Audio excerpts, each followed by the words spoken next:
Chers compatriotes, bonjour. J'aurais bien aimé faire une vidéo spécifiquement sur l'économie et beaucoup d'autres éléments qui concernent un peu le développement. Mais très malheureusement, en octobre 2019, nous sommes encore obligés de parler un peu de la politique, encore de la Constitution. Parce que tout simplement, nous sommes dirigés par des gens qui veulent que nous parlons de ça. Des gens qui ne se gênent pas, que pour aller à Cancan, ils quittent Conakry, ils prennent l'avion à Conakry pour aller à Bamako, ils prennent maintenant les langues cruciales pour entrer. C'est un déficit de conscience. Alors aujourd'hui, ma vidéo, c'est spécifiquement pour les gens qui se disent neutres. Il n'y a pas de neutralité. J'ai vu un groupe de jeunes intellectuels, de journalistes qui disent qu'ils sont neutres.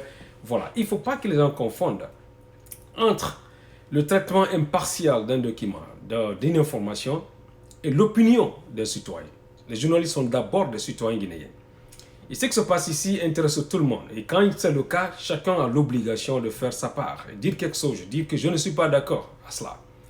Ceux qui disent qu'ils sont neutres, qui comprennent que la neutralité a toujours profité aux puissants du moment, à l'oppresseur. Si vous êtes neutre, je vais vous démontrer combien de fois cette neutralité va coûter à tout le monde. Les gens là n'ont pas d'argent.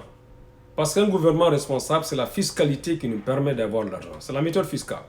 Mais dans un pays où la corruption est l'instrument privilégié des gens, donc l'argent n'est pas du tout dans la caisse de l'État. Comment ils gagnent l'argent de tout ce qu'ils font? Ils vont faire recours à la planche à billets. Ils vont prêter beaucoup d'argent, faire entrer en Guinée des conteneurs d'argent. Et l'argent là, qu'est-ce qu'ils font pour blanchir un peu la saleté? Ils vont dans le marché des devises. Ils vont changer ce conteneur-là. Donc il y aura beaucoup de pression sur la demande des devises. Le cours des devises va augmenter systématiquement. L'inflation va être instaurée. Le commerçant qui a besoin de devises pour aller acheter des produits pour nous, il voit les produits vont devenir beaucoup plus chers pour lui.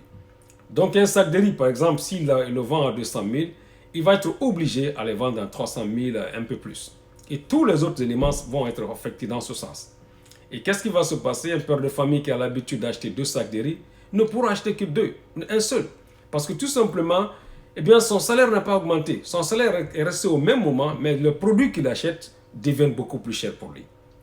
Finalement, les enfants ne vont pas manger à leur faim.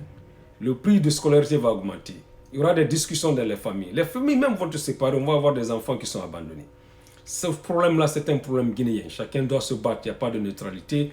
Parce que ce que ces gens-là sont en train de faire, c'est un danger pour la stabilité, pour notre pays et pour la sous-région. Et une fois de plus, merci pour le temps d'écoute et à très bientôt. Votre frère Abdoulaye Amissouma. À bientôt.